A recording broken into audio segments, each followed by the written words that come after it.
Vous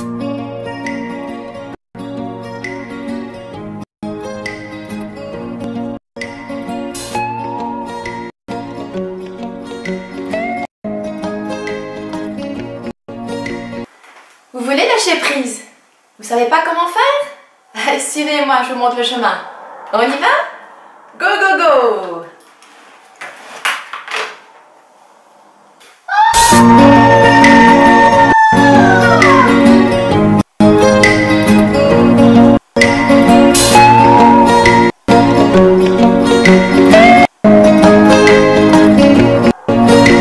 Il met de la main, mine de rien dans tout ce qu'il fait.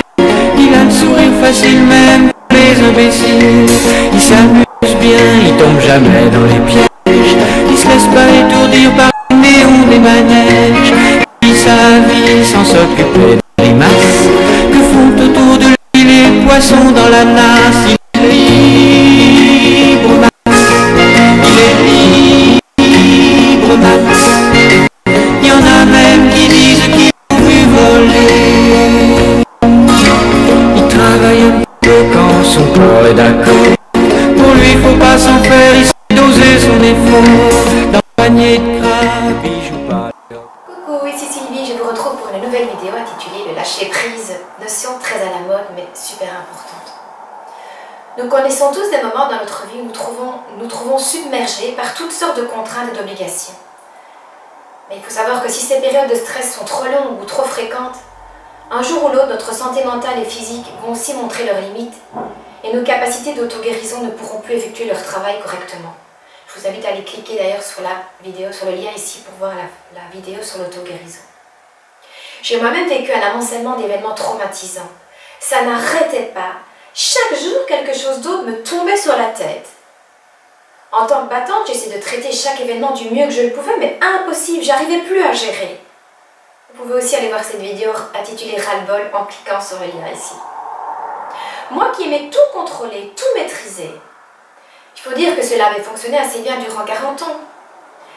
Mais je ne disposais plus d'assez de ressources physiques et psychologiques. C'est vrai que j'étais déjà fortement vidée, vampirisée, comme disent certains, par une vie aux côtés d'un pervers narcissique. Et même si j'avais réussi à trouver la force pour casser tous les liens avec ce monstre, les conséquences judiciaires, matérielles, éducatives, physiques, psychologiques, administratives, etc. n'ont pas laissé le moindre répit. Par conséquent, un jour, j'ai craqué et j'ai touché le fond. Plus envie de manger, plus envie de me battre, plus envie de vivre. Et puis, on m'a parlé du lâcher-prise. Je ne connaissais pas. Mais cela a considérablement changé ma vie. Et qu'est-ce que le lâcher-prise? La définition du lâcher-prise, c'est l'action qui consiste à laisser de côté ce qui nous empêche d'aller bien. En fait, nous faisons tous l'expérience de moments où nous sommes tendus, tracassés, inquiets, fatigués, débordés. Mais à un moment, il semble vital de dépasser la culpabilité et la peur qui nous habitent afin de nous occuper enfin de nous-mêmes et de vivre la vie que nous désirons et que nous méritons. Alors j'ai répertorié 8 clés qui vous permettront de connaître le bien fondé du lâcher-prise. Processus indispensable si vous voulez être plus heureux, croyez-moi. Tout d'abord, le lâcher-prise est la démarche qui consiste à abandonner ce qui nous fait souffrir. Nous devons réaliser que nous donnons, à tort, de l'importance aux choses qui ne le méritent pas. Par exemple, nous sommes pris dans un embouteillage alors que nous avons justement un rendez-vous important. S'énerver, se stresser, klaxonner ne résoudra rien. Nous ne pouvons changer ce genre de situation. Par contre, ce que nous pouvons faire, c'est changer notre perception de la situation et changer nos comportements. Ainsi donc, par exemple ici, dans le cas présent, le lâcher-prise serait de profiter de cet embouteillage pour nous détendre, écouter de la musique. Le deuxième point, c'est le lâcher-prise, c'est accepter le changement, accepter ce qui nous arrive. Juste l'accepter. Par exemple, notre patron décide de nous changer de bureau. Cela nous déstabilise, nous énerve, nous mettons dans la tête tout un tas de causes sûrement tout erronées à ce changement de lieu. Et au lieu de se bloquer sur un événement indésirable et donc de le refuser, il serait préférable de l'accepter, de l'accueillir. De cette manière, nous gaspillerons moins notre énergie en nous énervant et en ruminant. Et puis aussi en agissant de la sorte, nous ouvrons un espace pour que les choses s'enchaînent de manière plus fluide. Vous vous sentirez plus calme et plus serein. Ainsi donc, le lâcher-prise nous permet d'accueillir le changement. Nous sommes disposés à découvrir ce que la vie nous réserve. Nous laissons la place au possible, alors que lorsque nous sommes fermés, les événements sont bloqués. Si nous sommes détendus et confiants, les événements arrivent. Nous laissons à nouveau l'énergie circuler librement. Précisons quand même qu'accepter ne veut pas dire approuver. Le troisième point, c'est de rester humble et indulgent avec nous-mêmes. Cela facilitera le lâcher-prise. Si trop souvent nous nous accrochons désespérément aux choses, c'est parce que nous restons persuadés que nous allons venir à bout. Nous avons l'illusion de contrôler les choses. Mais cela est faux. Nous n'avons pas le pouvoir de diriger le monde. Et en acceptant de ne pas tout maîtriser, une ouverture s'effectue. La place pour d'autres événements se crée. Et en même temps, le calme succède à l'agitation inutile de notre mental. Il y a des choses que nous ne pouvons pas changer. Dans mon cas, je pense aux lois, qui ne prennent pas en compte certaines situations exceptionnelles, des vides juridiques. Et puis aussi, nous ne pouvons pas changer les autres. Et même si un comportement nous révolte, comme par exemple voir le conducteur de la voiture qui nous suit s'énerver, klaxonner car nous cherchons notre chemin et que nous n'allons sûrement pas assez vite à son goût, essayons de ne pas nous en préoccuper. Et si ce monsieur est pressé, qu'il nous dépasse. Et puis, si ça peut vous faire du bien, faites-lui un petit coucou de la main au passage. Ça vous aidera peut-être à ne pas ressentir une émotion négative. En lâchant prise, nous procédons à une ouverture du cœur.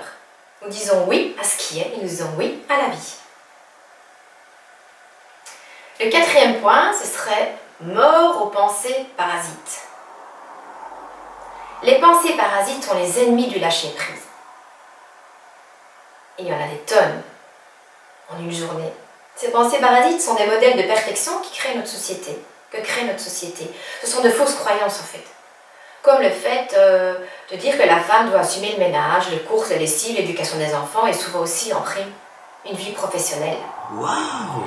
Essayons de ne plus nous focaliser sur les aspects pénibles qui alourdissent notre vie. En étant positifs, nous renforçons notre capacité à lâcher prise. Nous ne sommes plus attachés aux choses malheureuses. Et notre façon de voir les choses nous permet au contraire d'être moins confrontés aux désagréments. Pour éliminer les souffrances, regardons comment le mental procède. Il juge, il étiquette, il rend malheureux. Le mental reste un instrument qui nous permet de calculer, de raisonner, d'organiser, mais il doit garder sa place d'outil, afin qu'il n'empiète pas trop sur notre vie.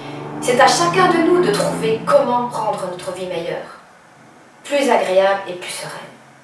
Nous avons tous de petits et de grands regrets, des sujets de colère ou d'angoisse récurrents, des obsessions qui nous empêchent de vivre exactement la vie comme nous l'entendons. Mais il est grand temps de nous ôter tous ces fardeaux de la tête. Essayez, un peu, chaque jour. Le cinquième point, c'est le lâcher-prise améliore notre santé et notre bien-être. Ben oui, évidemment. Nous sommes habitués à agir en permanence, persuadés que si nous ne faisons rien, notre vie va s'arrêter. Nous voulons réussir, avoir de l'argent, vivre le grand amour, bâtir une famille, etc. Car nous pensons que c'est ainsi que nous serons heureux. Mais la quête du bonheur ne se fait pas à l'extérieur de soi. Le bonheur est un état intérieur. Il est inutile de s'agiter dans tous les sens. Ce que nous cherchons est là, à l'intérieur de nous. Alors prenons du recul, réfléchissons vraiment à ce qui en vaut la peine. Lâcher prise agit sur la santé et l'esprit. Quand nous lâchons prise, nous sommes au calme, en harmonie, plus sereins, soulagés, et nous connectons avec notre intérieur afin d'écouter nos besoins et de pouvoir les satisfaire. En pratiquant le lâcher prise, nous changeons. Nous nous allégeons de nos peurs. Nous avançons avec davantage de confiance, nous gagnons en sagesse, nous devenons zen.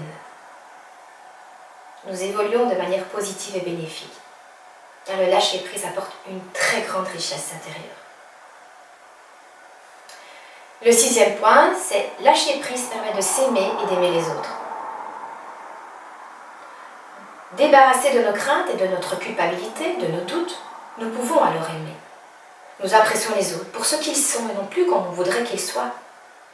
Comme je l'ai dit plus haut, on ne peut pas changer les autres. Donc, apprécions les autres pour ce qu'ils sont. Le 7e point, c'est lâcher prise, nous permet de combattre la suradaptation. Qu'est-ce que la suradaptation? C'est un état psychologique dans lequel nous nous mettons lorsque nous sommes aux prises avec un système qui nous contraint. Nous oublions notre individualité pour nous mettre totalement au service de ce système. Toujours travailler plus au boulot, plus vite, faire de plus en plus de masse de travail en un minimum de temps, courir. Si les contraintes sont nécessaires au bon fonctionnement d'une société, celle-ci a également besoin d'individus ayant leurs propres désirs. Et pour ça, il faut s'écouter pour les connaître. Donc par conséquent, pour vivre pleinement et sereinement, nous devons trouver l'équilibre entre nos propres désirs et les contraintes extérieures. Il faut par exemple reprendre l'habitude de dire non. Stop, non. Le 8e et le dernier point, c'est lâcher prise et se défaire des liens qui nous empêchent d'avancer. Pour pouvoir rompre avec nos liens, nous devons identifier les pensées qui les créent. Nos liens, certains liens nous empoisonnent. En prenant conscience de leur nature, nous pouvons nous en détacher. Par exemple, les samedis, nous faisons le grand nettoyage afin que la maison soit propre. Ok. Mais si cela est fait à contre-cœur, cela devient vraiment aliénant. Car en plus, notre mari et nos 3 enfants ados sont vautrés devant la PlayStation alors qu'ils pourraient nous donner un coup de pouce. Là, ça devient dur. Hein. Oui, c'est du vécu. Donc nous perpétuons un schéma familial où c'est la mère qui doit assumer les tâches ménagères. En donnant raison à cette pensée, nous oublions d'exister en tant que personne unique. Nous donnons de l'importance à une pensée erronée qui nous gâche la vie. Il en est de même avec des liens affectifs plus ou moins encombrants. Notre conjoint, nos enfants, nos parents, nos amis, nos collègues peuvent entretenir avec nous des exigences plus ou moins pesantes. J'en connais autour de moi. Qu'est-ce qui se plaignent? Tous les week-ends, ils vont chez les beaux-parents et ils en ont ma claque, mais ils ne disent rien et ça les bouffe. C'est vrai que ces liens sont parfois difficiles à rompre car nous ne voulons blesser personne. Cependant, il s'agit simplement d'obtenir une relation plus saine, en accord avec nous-mêmes. Si la peur s'introduit dans la relation, celle-ci n'a plus de sens. Il faut nous libérer de toutes ces pensées nuisibles.